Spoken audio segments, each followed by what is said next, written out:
Ma très chère Laetitia, la commune de Ramatuelle ayant mis en place, comme tu sais, il y a 3 ans, une nouvelle réglementation pour que la plage de Pamplonne continue à être une des plus belles de France et retrouve son état sauvage pendant les 4 mois d'hiver, nous nous sommes demandé avec Sylvie quelle était l'utilité de toutes ces ganivelles qui se trouvaient un peu partout sur le bord du littoral.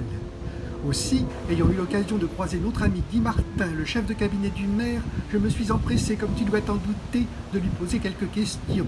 Il faut se dire que les plages dans le monde fonctionnent toutes de la même façon. C'est un phénomène physique.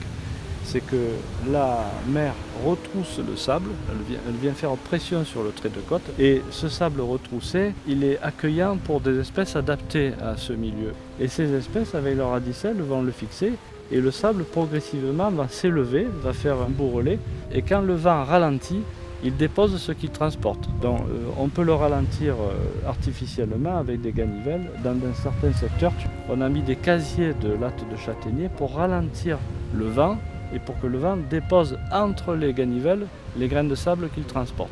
Donc si je comprends bien, toutes ces espèces sont protégées. Elles sont très protégées et par exemple, tu vois ces espèces de demi-oursins qui sont posés sur le sable, ce sont des Scrofularia ramosissima. Et c'est une espèce qui est en voie de disparition. Ça veut dire qu'à partir de maintenant, il va y avoir des ganivelles tout le temps?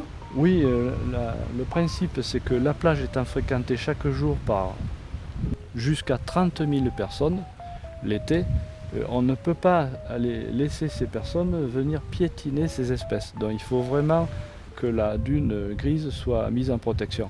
Ce qui n'empêche pas le public de profiter de la partie abiotique qui est beaucoup moins sensible au piétinement.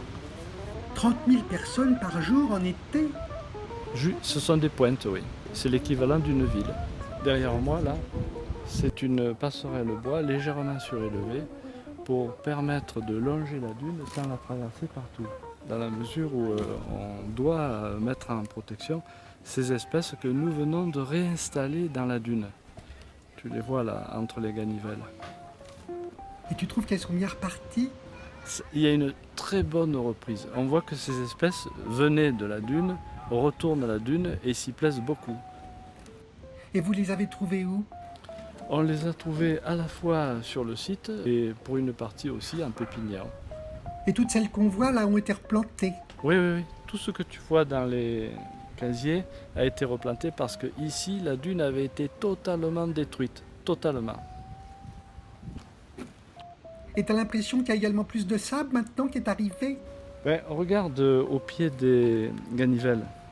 Tu vois que le pied est au fond d'un petit entonnoir chaque fois. Donc on voit que le sable monte de part et d'autre de la latte de châtaignier. Donc là, c'est bon signe.